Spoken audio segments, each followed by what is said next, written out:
Hello and अस्सलाम वालेकुम। तो कैसे हैं आप सब लोग। बहुत उम्मीद करता हूँ सब लोग ठीक ठाक खुशबाश और खैरियत से होंगे।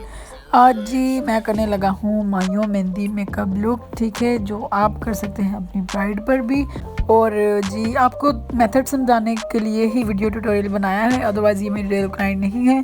और पहले ही मैं आपको बता दूं कि आपने जो है वो हेयर स्टाइल पर फोकस नहीं करना, आपने फोकस करना है वो हमारे जो आज का मेकअप लुक डन हो रहा है उस पर। सबसे पहले मैंने यूज़ की है मोराल ब्रांड की 508 नंबर स्टिक, जो कि ऑरेंज कलर करेक्टर है। और इसे मैंने यूज़ कर लिया है अपने उन पार्ट्स पर जो अनइवन थे और डिस्कलरेशन थी, जहाँ से एरियाज थोड़े डार्क थे। इससे ये क्या होगा कि हमारी जो बेस है वो ग्रे नहीं पड़ेगी और डल नहीं होगी। और ब्लू ब्लू किसी की बेस हो जाती है तो वो वाला नहीं होगा सीन कि आपकी कहीं से बेस ग्रे और ये कहीं से ब्लैक ब्लू, ऐसा कुछ भी नहीं होगा। बिल्कुल इवन आपकी स्किन रहेगी और बेस जो है वो बिल्कुल नेचुरल टोन पर जाएगा। अब सेकेंडली मैंने जो है वो स्टिक उठाई है वो है मोराल ब्रांड की 45 नंबर स्टिक। लेकिन उससे पहले मैं आपको ये चीज़ कंफर्म कर दूं कि मैंने स्किन को मैजिक ब्लेंड से अच्छे से प्रेप कर लिया था, जिससे क्या है कि मेरी जो स्किन है वो इतनी स्मूथ है। तब भी मैं बेस जो है वो बेस की एप्लीकेशन जो है वो किस तरह से आप देख सकते हैं अपनी फिंगर टिप से करूँ, बहुत अच्छे से बेस ब्लेंड हो रहा है, ठीक है। और मैजिक ब्लेंड का कमाल इतना कोई ऑसम रिज़ल्ट है ना कि आपकी स्किन जो है वो बेस के लिए एकदम प्रिपेयर हो जाती है, ठीक है। और इतनी नफासत से आपका हाथ चलता है और आपका जो बेस है वो इतनी जल्दी डन हो जाता है कि सोच है आपकी, ठीक है।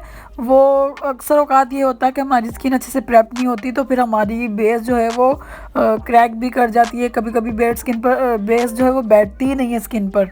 तो जब आप मैजिक ब्लेंड का यूज़ कर लेते हो, ठीक है, तो उसके बाद आपकी स्किन जो है वो इवन हो जाती है, बहुत स्मूथ हो जाती है। अच्छा, अब मैंने उठाया है मोराल ही ब्रांड का कि यह है लॉक बेस का नंबर है 45।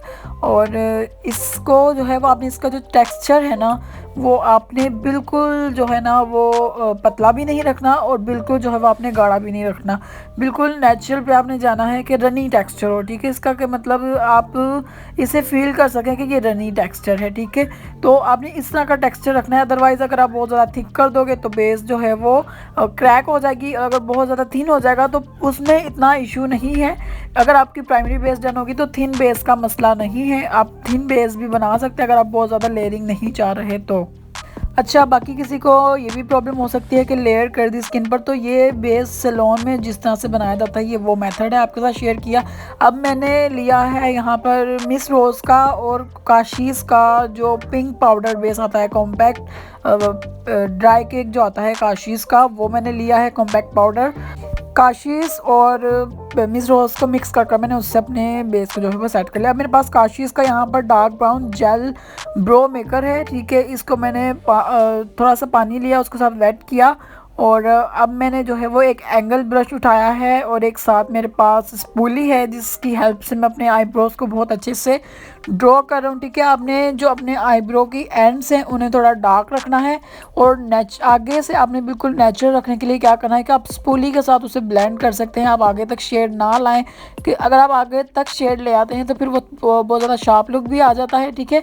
तो बाकी ये काशीज़ की जो ब्रो मेकर है इसका रिज़ल्ट जो है वो बहुत अच्छा है और ये नेचुरल पर जाता है, ठीक है। और इस तरह से आप जो है वो स्पूली से फिर इनको अच्छे से ब्लेंड कर देंगे कि ताकि आगे भी आपका शेड जो है वो आपकी आईब्रो की स्टार्टिंग में भी आपका शेड जो है वो पहुंच जाए। और आपने ये स्पूली से ब्लेंड करने वाला पार्ट मिस नहीं करना, अदरवाइज़ आपकी आईब्रो की शेप जो है वो बहुत अजीब सी लगेगी, पीछे से डार्क होंगे और आगे शेड ही नहीं होगा तो वो बहुत अजीब लगेगा। अब आप देख सकते हैं कि कैसे नेचुरल पर भी है और बिल्कुल स्मूथ, बिल्कुल एक परफेक्ट शेप जो है वो ड्रॉ कर ली हमने। अब मैंने जो है वो मोराल ही ब्रांड की स्टिक से 45 नंबर शेड है, कोई भी शेड अपनी वैनिटी में से उठाएं, कंसीलर यूज़ कर सकते हैं या आप स्टिक ले लें अगर कंसीलर नहीं है तो उससे जो है वो एक एंगल ब्रश है ये छोटा कंसीलर का, उसी से मैंने अपने आईब्रो को अच्छे से जो है वो नीट कर लिया है। आप जब अपना बेस पहले नहीं आप बनाते तो फिर आप ये प्रोसेस स्टार्टिंग में ही कर लेते हैं, लेकिन मैंने अभी बेस पहले बना ली थी तो ये प्रोसेस मैं अब कर रहा हूँ आईब्रोज को नीट करने के लिए, सिर्फ इसलिए कि एक अच्छी सी शेप आ जाती है कंसीलर से या आप स्टिक से जब नीट करते हैं तो तब। अब मेरे पास काशीज़ ब्रांड का वाटर कलर है जो कि है नंबर इसका 5 है, ये वाइट शेड है। और मेरा मोस्ट फेवरेट है ये, मेरे पास काफ़ी टाइम से था और अब आप देख सकते हैं यूज़ कर ये बिल्कुल एंड पर पहुंच चुका है, ठीक है।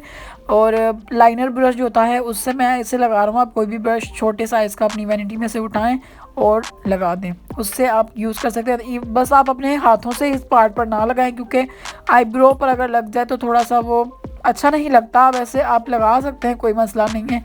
और ब्रशेस जो होते हैं वो आपके टूल होते हैं जिन्हें आप यूज़ करते हैं। तो आपके हाथ में वैसे तो आपके हाथ में जो टेक्सचर होता है ना वो आपकी ब्लेंडिंग को वैसे ही बहुत अच्छा कर देता है, लेकिन आप क्लाइंट को भी दिखाना होता है कि हम जो है वो थोड़े प्रोफेशनली वर्क कर रहे हैं। तो फिर आपने ब्रशेस का यूज़ कर सकते हैं, अदरवाइज़ आप अपने हाथों से भी काम कर सकते हैं। मैं ज़्यादातर जो है वो अपने हाथों का ही काम करता हूँ, सिर्फ आपको बताने के लिए हाथों से काम करता हूँ। इस वीडियो में सिर्फ आपको बताने के लिए कि आप किस किस तरह से यूज़ कर सकते हैं, इसलिए मैंने ब्रश का यूज़ किया। अब मैंने काशीज़ की विंटेज क्वीन पैलेट में से ये एक ग्रीन शेड है, मेटालिक आई शेडो है, वो उठाया है और फिंगर टिप से मैं इसे लगा रहा हूँ अच्छे से। आप आई बॉल पर पूरे लगा लेंगे, उसके बाद आप इसे अच्छे से एक बार ब्लेंड कर लें, ठीक है। उसके बाद मैंने पहले ब्राउन शेड उठाया था काशीज़ की पैलेट में से, उससे कंटूर किया। उसके बाद मैंने ग्रीन शेड मेटालिक लगाया। अब मैंने दोबारा वही ब्राउन शेड उठाया है और इस शेड को मैं अच्छे से मर्ज कर रहा हूँ। ब्लेंडेड लुक आना चाहिए, बिल्कुल भी कहीं से भी शार्प लाइंस नहीं आनी चाहिए हैं आपके मेकअप में, ठीक है। आप हाथों से भी कर सकते हैं, बहुत सारे लोग हाथों से करते हैं, लेकिन मुझे यहाँ पर ब्लेंडिंग के लिए ये ब्रश जो है वो लाजमी से चाहिए होता है। तो बाकी हाथों से भी आप अच्छे से ब्लेंड कर सकते हैं, ये नहीं कि आप अपने हाथों से नहीं कर सकते। आपको बस प्रैक्टिस की नीड होती है, आप चाहे ब्रश से करें या हाथों से करें, आपने काम करना होता है।